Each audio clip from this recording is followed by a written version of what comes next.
Good morning, everyone, and welcome to another edition of Mr. Moser's Meandering Monday. Today, I am at Glendale Shoals Nature Preserve right outside of Spartanburg, South Carolina.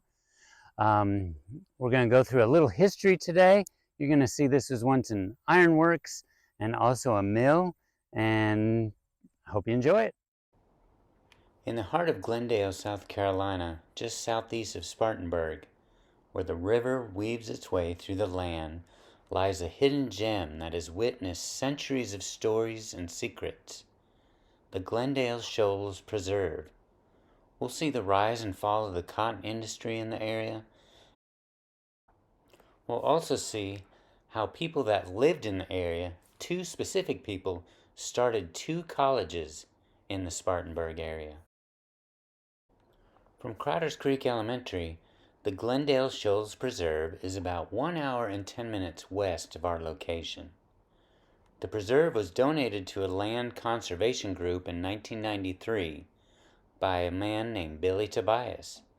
The land consists of 13 acres and is located at the old Glendale Mill on Lawson's Fork Creek. To give a little history, near this location was an ironworks factory during the Revolutionary War, which was very important in the war effort because it could make metal, tools, and parts. There was a small battle between the colonists and the British in 1780 called the Battle of Wofford's Iron Works. Built in part by William Wofford, his son, Benjamin Wofford, went on to start Wofford College in Spartanburg. In the early 1800s, the area was known as Bivvingsville and was the site of a large cotton factory which also supported a local mill village. Dr. James Bivvings, who arrived in the Spartanburg area around 1830, brought with him an entire crew of laborers.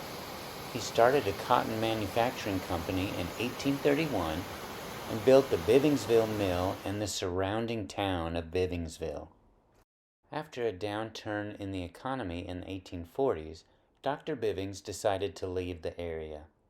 The mill went into bankruptcy and was bought in 1856 by Dexter Converse, who later founded Converse College in Spartanburg. He renamed the town Glendale in 1878. Glendale Mill had financial trouble during the Great Depression, but rebounded during World War II. After that, the mill was sold multiple times and finally closed its doors in 1961. The Glendale Mill caught fire and burned to the ground in 2014, so all that is left today are some ruins.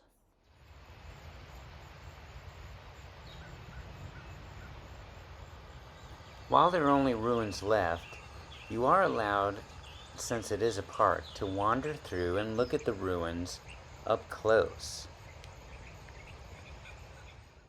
As you can see, this large tower is one of the abandoned buildings, and you can actually go up to it.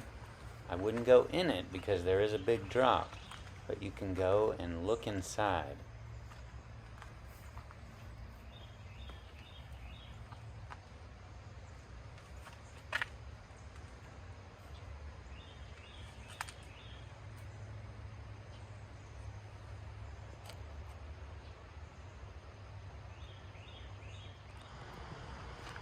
In this wide open space, with the concrete along the ground, is where the mill used to be before it burned.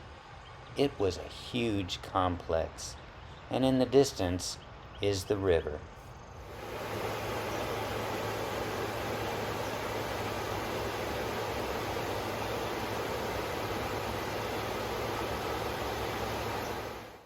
As you hike, you will notice overlooking the mill and the river is the former home of Dr. Bivvings. Now known as the Bivvings Converse House, it was built in about 1836 and is a 2.5-story frame mansion. It was the home, as I said, of Dr. James Bivvings, who started the town, and later by Dexter Converse, who, as I mentioned earlier, was the founder of Converse College and started the Glendale Mill. The house was abandoned around 1961. The wooden floors were replaced in the 70s, but since then the structure has been vacant and has been subjected to vandalism and water damage. It was listed on the National Register of Historic Places in 1995, and hopefully it will one day be restored to its former glory. Today, this site now serves as a popular park and also houses the Goodall Environmental Studies Center from Wofford College. It's now called the Glendale Shoals Preserve, and the park spreads across 13 acres and features numerous activities for people to enjoy, including picnic areas, a kayak and canoe launch, wading in the water, an amphitheater, and nature trails.